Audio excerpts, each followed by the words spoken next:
Un viaje una vez hice a Chile, fui a un supermercado que nunca había ido y veía como muchas imágenes, muchos paquetes que uno no conoce. Y yo decía, ay, cuánta información que veo, como que me sentí un poco perdida. Sí se deben sentir muchas veces mis alumnos, pensaba, ¿no? Cuando uno les habla demasiado rápido, cuando uno por ahí no implementa las cosas que ellos necesitan. Sacar ese foco de que la persona con discapacidad es la que tiene problemas, porque en realidad donde están las barreras es en el medio, en la sociedad.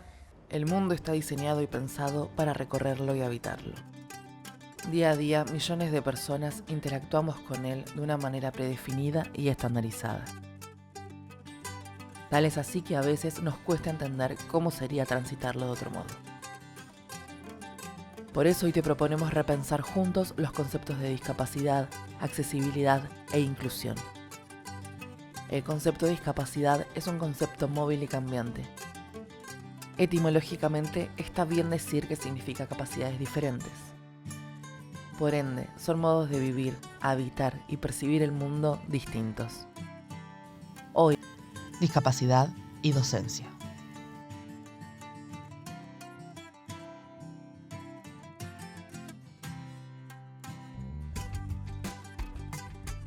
Bienvenida a Nota al Pie, es un gusto tenerte acá hoy con nosotros. Nos gustaría saber qué te motivó a estudiar educación especial con orientación a la discapacidad intelectual. Bueno, lo que me motivó a estudiar la carrera de educación especial es básicamente porque crecí en un ámbito donde toda mi familia eran docentes, mi papá, mi mamá, bueno, mi hermana también estudió en el mismo profesorado que yo, mis tías, mis tíos, entonces crecer en ese ámbito de educación donde todo el tiempo se habla de planificaciones de los alumnos, es como que uno, ¿no?, va amando eso también, jugar a la maestra cuando era chiquita. Y bueno, particularmente la educación especial fue más que nada por un desafío propio, porque si bien mi mamá es maestra de primaria, mi hermana también, no conocía yo mucho sobre la discapacidad, no tenía ningún familiar, ni amistad, ni nada, entonces fue como también buscar algo diferente, dentro de eso que ya conocía, buscar algo distinto. Cuando vos te recibiste y hasta el momento en sí, en toda la carrera, ¿qué otro desafío has tenido? Y desafíos, por ahí yo lo que siento como más un gran desafío hoy en día es el trabajar con otros, ¿no? Más que nada con adultos, con colegas. Por ahí en los procesos de inclusión uno tiene que tratar de conciliar mucho, de llegar a acuerdos, porque hay personas que obviamente no tienen la misma formación o no han pasado por lo mismo que uno, entonces tiene que tratar de por ahí llevar esta bandera de la inclusión, que no es fácil en las escuelas primarias. Y eso también, a veces, por ejemplo, en el nivel secundario, trabajar con muchísimos docentes, que los ves un ratito, entonces, bueno, el trabajo con otros para mí es bastante desafiante. ¿Cómo describirías tu rol como referente de la inclusión laboral? Bueno, en el año 2021 me llamaron para ser parte del equipo de inclusión laboral. Es una coordinación que se creó en el Consejo de Educación de Santa Cruz. Era un área nueva que estaba recién impulsándose. A mí me habían pedido que junto con un joven con discapacidad seamos referentes en Río Gallegos. Tenía otras sedes en Calafate, en Caleta Olivia, en Las Heras. La verdad que lo acepté, para mí era un desafío porque si bien trabajaba como docente especial, nunca había trabajado en lo que era inclusión laboral, era algo muy nuevo. Fue muy lindo porque aprendí un montón de cosas del trabajo, ¿no?, con las personas con discapacidad, de trabajar a la par de ellos, dejar de hablar por ellos, de ser de nosotros los docentes, de estar al frente y que sean ellos los protagonistas, ¿no? Esa era un poco la mirada que tenía esta coordinación y eso apuntábamos a la formación de los jóvenes que se habían egresado de las escuelas especiales y a la inserción laboral. Tuvimos lindas experiencias en distintos comercios, de gastronomía, IPF, de varios rubros, en donde los chicos hacían sus prácticas laborales y en algunos casos, si no me equivoco, 5 o 6 jóvenes han quedado empleados permanentemente en esas empresas. Así que fue para nosotros todo un logro. También desde la coordinación impulsamos capacitación de lenguas de señas porque veíamos que era una necesidad en la provincia y además era una demanda que hacía la comunidad, así que también eso fue como una gran parte de lo que se ocupó la coordinación. Juliana, ¿vos qué estrategias de enseñanza utilizas con tus alumnos y cuál pensás que es el área más crítica en la enseñanza de alumnos con TEA que bueno, sabemos que el TEA es un trastorno del espectro autista. ¿Y qué experiencia también has tenido con alguno de tus alumnos, así como que sea memorable? Bueno, para mí el área más crítica tiene que ver con la comunicación y también está ligada a lo que tiene que ver con las conductas disruptivas, que se llaman. Porque bueno, primero lo que uno, por lo menos lo que yo hago siempre es tratar, ¿no?, de vincularnos positivamente, con mucho cariño con los chicos, porque no nos olvidemos que son niños, por lo menos con los que yo trabajo, con los que hay que, bueno, tener mucha sensibilidad, ¿no? Y eso, buscar la comunicación, porque muchos alumnos son no verbales, entonces tenemos que tratar de conocerlos, de ver cuáles son sus intereses, partir de ahí. Me ha pasado de tener alumnos que querían enseñarles conteo y no había forma, no le interesaba, hasta que a él le gustaba mucho la era de hielo y le puse unas imágenes, algo muy simple, ¿no? Le puse unas imágenes de la era de hielo en las tapitas para contar y fue una cosa que el nene vio y empezó 1, 2 y eso yo dije, wow, ¿no? ¿Cómo? Es importante conocerlos, es importante vincularse desde el respeto y bueno, y es un desafío todo lo que tiene que ver con lo conductual, ¿no? Porque siempre atrás de una conducta no es que hay un chico que se porta mal, que es agresivo, sino que algo le está pasando. Y eso es importante y tener como un ojo crítico de ver qué le está pasando, decir, a ver, qué hice mal, cómo vino, qué pasó en la casa, ¿no? Estar atentos a eso para cuidarlo a él, para cuidar a los otros compañeros, cuidarnos entre todos. Hubo un alumno que me marcó bastante, que fue un abordaje complejo dentro de lo que es sede de la escuela especial. Nosotros en la escuela especial tenemos 2 abordajes.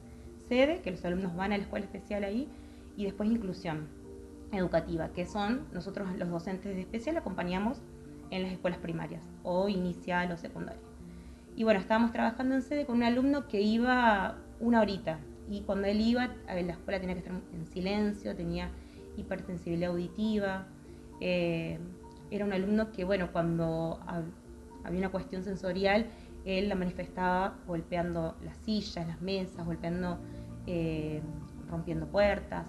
Entonces, bueno, cuando a mí me dan ese alumno, me dicen el próximo año va a ser tu alumno, yo sinceramente un poco de miedo tenía, o sea, me parecía un gran desafío. Y bueno, cuando empezamos con él, fue así, de a poquito, conocerlo, que nos conozca, generar ese vínculo.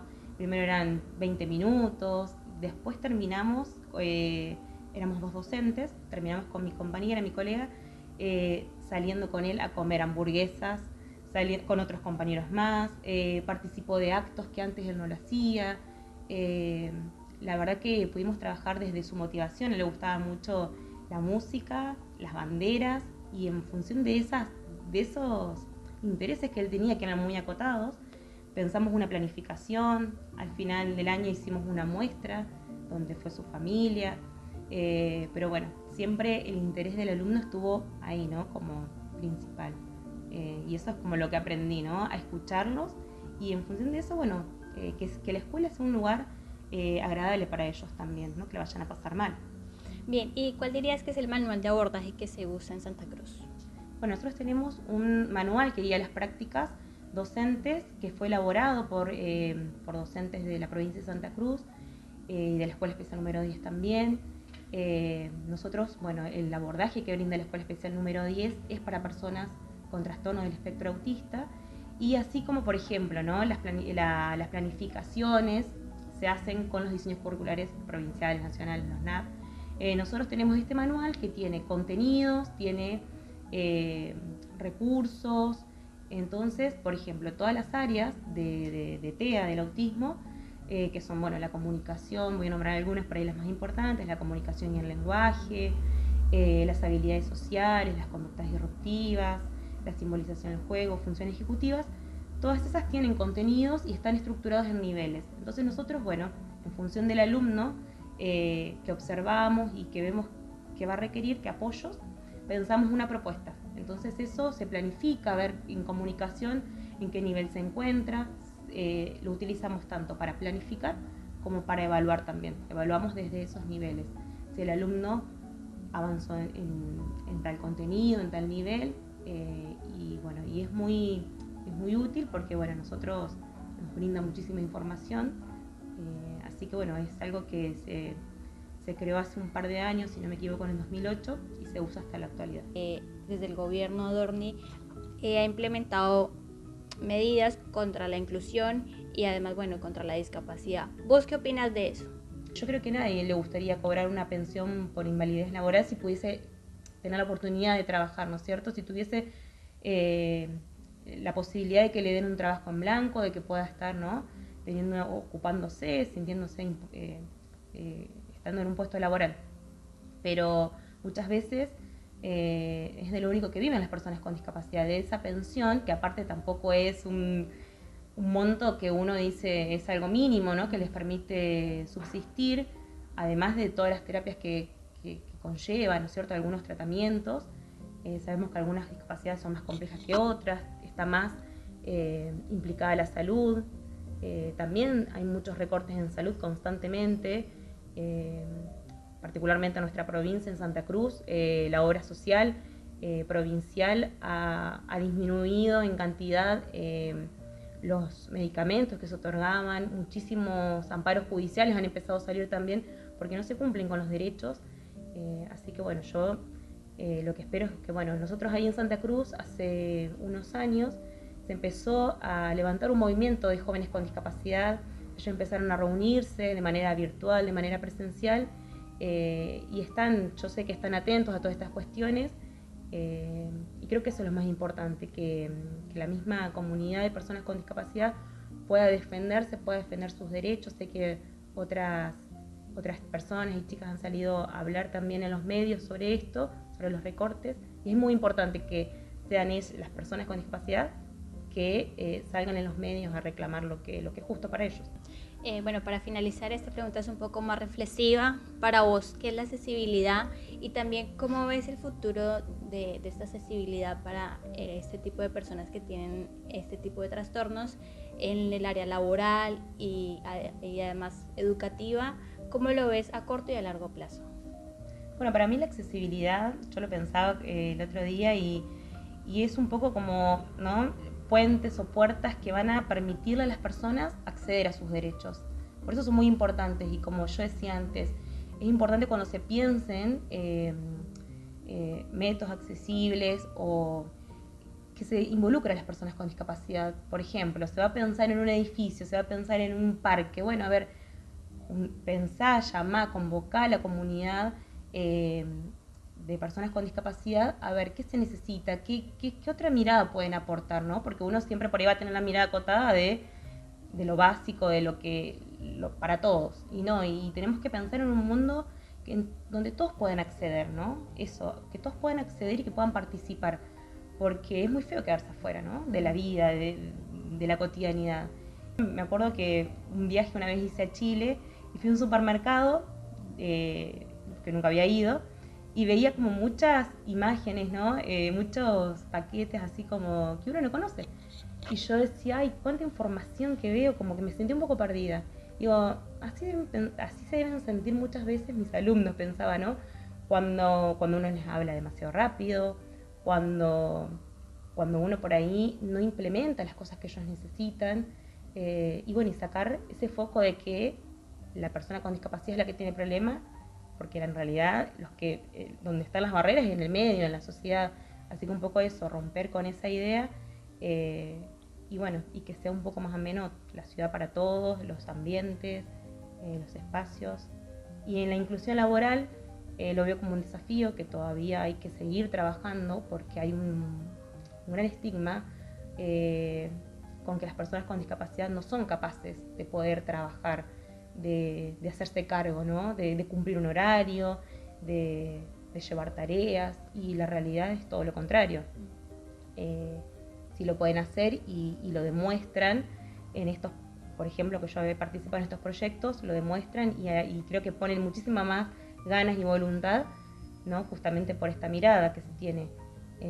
Así que bueno, creo que es un gran desafío, y para las empresas más que nada privadas, porque son por ahí las que más les cuesta romper el molde en algunas cuestiones, porque sabemos que es un derecho, ¿no?, pero el acceso laboral de todos, pero de ahí a que se cumpla hay un gran todavía camino, ¿no? Así que bueno.